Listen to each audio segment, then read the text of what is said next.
हिमाचल के हमीरपुर जिला में 70 वर्ष की उम्र में सेना से सेवानिवृत्त कैप्टन बागवानी और खेती के अनूठे तरीके के लिए अब मिसाल बने हैं। 25 कनाल भूमि में सेवानिवृत्त कैप्टन प्रकाश बागवानी और खेती दोनों एक साथ कर रहे हैं। मौसमी अनार, सेब, कीवी, नाशपाती की पैदावार के साथ ही प्रगतिशील किसान प्रकाश चंद सब्जियां और अनाज भी एक ही खेत में उगा रहे हैं। पारंपरिक खेती के साथ ही नकदी फसलों तथा फलों की पैदावार से वह खूब मुनाफा भी कमा रहे हैं। पारंपरिक अनाज की पैदावार से जहां उन्हें नाम मात्र मुनाफा होता था, तो वहीं अब उनका मुनाफा 7 से 8 गुना बढ़ गया है। एक सीजन में ही वह 40 क्विंटल मौसमी बेच चुके हैं। निर्धारित दूरी के तहत अनार और मौसमी के पौधे 25 कनाल भूमि में प्रकाश चंद ने लगाए हैं तथा वह निर्धारित दूरी के बीच सब्जियों तथा गेहूं और मक्की को भी उगाते हैं। एक ही खेत में वह दोहरी पैदावार लेकर अपना मुनाफा बढ़ा रहे हैं। खेती की उनकी इस तरकीब को देखकर अब आस पड़ोस के ग्रामीण भी खेती के इस तरीके को अपनाने लगे हैं। इतना ही नहीं, कृषि और बागवानी विभाग के अधिकारी किसानों को यहाँ पर विजिट के लिए लाते हैं ताकि सभी उनसे प्रेरणा ले सकें। मैं बचपन से ही हम खेती करते थे, मेरे माँ बाप खेती करते थे, तो मैंने पढ़ाई भी की क्योंकि गरीबी उन्होंने देखी है। मैं मैट्रिक तो गवर्नमेंट हाई स्कूल डिडमी से की, उसके बाद मैंने कॉलेज से बीए किया। अणु में हम पैदल जाते थे, पैदल आते थे घर में, और घर का पूरा काम, खेती का काम करना, क्योंकि उस टाइम पैसा नहीं मिलता था। फिर मेरे माँ बाप ने बहुत गरीबी देखी, वो दिहाड़ी लगाते थे, तब मुझे पढ़ाया। और जैसे ही मैंने बीए किया तो मैंने वो क्लर्क के लिए अप्लाई किया, तो हमने 50 आदमी ने इंटरव्यू दिया और 2 आदमी हम पास हुए थे। तो मेरे को अवेयरनेस में सिकंदराबाद सेंटर भेजा। फिर वहाँ से मैंने 34 साल फौज में नौकरी की और हर एक रैंक दिया, लेफ्ट नायक से लेके नायक, हौलदार, naik subedar, subedar major, honorary lieutenant, honorary captain मैंने फौज में ही प्राप्त किया है। और मैं लास्ट में एक जहाँ कर्नल रैंक का पोस्ट है, वहाँ से रिटायर हुआ, क्योंकि मेरे पास उधमपुर में सब डिपो कमांडर था।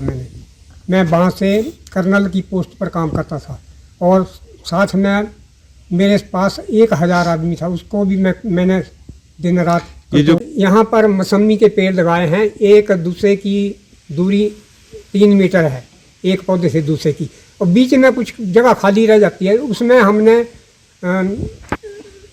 आलू, लहसुन, प्याज, गोभी, सलगम, मूली, वो अरबी कचाऊ और छोले, माँ वगैरह, ये हम सारी खेती देते हैं। कोई भी खेत, और जहाँ हमने ये फसलें नहीं हैं वहाँ हमने गेहूँ बीज दी है। बीच में गेहूँ भी हमें अब उतनी हो जाती है, और साथ में हमारी जो सब्जी है वो भी फ्री में हमें घर से ही मिल जाती है, क्योंकि वो दवाई से रहित है, प्योर है। किसानों की आमदनी बढ़ रही है फलदार पौधे लगाने से, और साथ में ही लोगों को भी एक प्रेरणा मिल रही है कि आप जो गेहूँ और मक्की वगैरह की खेती करते हैं तो उसको छोड़ के आप बागवानी में आएँ। सरकार आपकी बहुत सहायता कर रही है, आपको हर एक सुविधा दे रही है, आपको पौधे भी फ्री में दे रही है, आपको बाढ़ में फ्री में लगा रही है। और एक खौफ है, क्योंकि पहले हम मक्की और गेहूँ बीजा करते थे तो सारा फसल बंदर उजाड़ देते थे। फिर बीच में बागवानी विभाग ने यह स्कीम HP सेवा जो है एशियन डेवलपमेंट बैंक की सहायता से आज मिली है। उन्होंने कहा कि आपके गांव में पानी की सुविधा है, खेतों को पानी लगता है, तो आप फलदार पौधे लगाओ। तो मैंने भी सोचा कि जैसे मक्की गेहूँ कुछ हमें मिलता ना, बुआई भी उसकी ज़्यादा पड़ती थी और बंदर साफ कर जाते थे और उसमें खर्चा बहुत बढ़ता था, तो हमने भी सोचा कि फलदार पौधे लगाएं। इस एशियन डेवलपमेंट बैंक ने जो फंडिंग किया उसकी सहायता से हमें खेतों के चारों तरफ बाड़ लगा दी है, जिससे करंट वाली तारें लगी है, बंदर भी बीच में नहीं आते हैं, और आवारा पशुओं से भी हमारी फसल की रक्षा होती है। इसलिए हमने सोचा कि हम फलदार पौधे लगाएं। और हमने देखा मक्की जो गेहूं में हमें जो कमाई होती थी 5-6 हज़ार हम उसको बेच के देते हैं, जबकि मैंने अभी 2 साल के पौधे हुए हैं, आधे में ही फ्रूट आया था, मैंने 40-50 हज़ार के जो मौसमी है और अनार है वो बेच दिया। तो लगा था पूरे हमीरपुर में सबसे पहले मैंने ही लगाया था। बाद में कोई उनमें से टीमें यहाँ आई, कोई बड़ से आई, कोई नदौन से आई, कोई ज्वालाजी से आई है, और कोई यहाँ सुजानपुर साइड से आई है, कोई बोरे साइड से आई। 100 आदमी इसको देखने के लिए आते थे। और इसकी प्रेरणा क्योंकि लोग समझते थे कहीं सरकार हमारी खेती तो नहीं, खेत को तो नहीं अपने नाम कर लेंगी। तो मैंने उनको समझाया कि सरकार तो हमारी मदद कर रही है, खेत हमारे पास है, कोई नहीं ले जाए।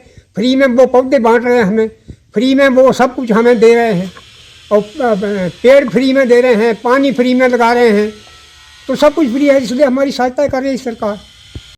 अंकल तो सुबह ही उठ जाते हैं 6 बजे, हमारे सभी को चाय पिलाते हैं। बच्चे जब घर में आ जाते हैं ना तो उनको भी चाय देनी, मेरे को भी चाय देनी, उठ जाते हैं। पशु वगैरह बाहर बांध कर इनको घास डालकर मशीन से काट कर सारा काम करते हैं। मैं तो रोटी का काम करती हूँ, मेरे से तो मैं बीमार रहती हूँ। रोटी खाते हैं, चाय भी मैं खेतों में ही देती हूँ इनको, चाय भी खेत में देती हूँ, चाय भी उधर ही पीनी, रोटी खाकर फिर से लग जाते हैं काम में। जी सब कुछ ठीक चल रहा। पहले ना वो होती थी गेहूँ वगैरह मक्की, तो मेरे से तो इतना काम नहीं होता था। इन्होंने बोला कि हम बूटे लगा लेते हैं।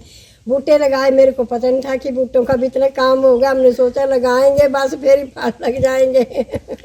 काम तो बड़ा है ना काम, लेकिन करने वालों को अब, लेकिन इधर किसी के बूटे नहीं है ऐसे जैसे हमारे। हाँ, मेहनत है, बहुत मेहनत करते हैं जी। हाँ, ये सबसे आगे हैं, इनको उधर हमीरपुर में भी अवार्ड मिला है, कृषि मंत्री वगैरह ने दिया है। वहीं कृषि प्रसार अधिकारी हमीरपुर अशोक कुमार कहते हैं कि प्रगतिशील किसान प्रकाश चंद अन्य किसानों के लिए प्रेरणा है। वह विभागीय कार्यक्रमों में अक्सर उनकी मिसाल देते हैं। किसानों को यहाँ पर लाया जाता है ताकि वह खेती के इस अनूठे तरीके को देखकर प्रेरित हो सकें। किसानों को बताते हैं कि इतने प्रेरणादायक किसान हैं हमारे ही एरिया में, कहीं दूर जाने की ज़रूरत नहीं है। पहले हम जो विभाग की तरफ से एक्सपोजर विजिट वगैरह लगी थी तो कभी दूसरी डिस्ट्रिक्ट में ले जाना और कई बार इंटर स्टेट दूसरी स्टेटों में ले जाना। अब हम प्रीफर करते हैं कि फार्मर्स को यहाँ ला के बताया जाए और इनसे प्रेरणा ले सकें। मैं कार्यरत हूँ ना, हम भी फार्मर्स को मोटिवेट करने के लिए ये साइट बताते हैं कि अगर आपने कुछ करना है तो एक बार वहाँ विजिट करो, और इससे कई फार्मर प्रेरित भी हो रहे हैं। तो बहुत ही एक्सीलेंट वर्क है इनका, इतना शानदार पूरे हमीरपुर में शायद ही एग्रीकल्चर और हॉर्टिकल्चर का कॉम्बिनेशन अभी तक कहीं नहीं है। 35 फैमिलीज जुड़ चुकी हैं। इसके साथ नीचे एक दरियोटा गांव है, उसमें भी लगभग इतने फार्मर बागवानी से जुड़े हैं। और इस प्रोजेक्ट के अंदर भलेऊ है ये गांव सुजानपुर ब्लॉक में, वहाँ अमरूद का अच्छा बगीचा डेवलप हो चुका है। इसी के साथ वहाँ भी जो फार्मर हैं बड़े मोटिवेटिव है।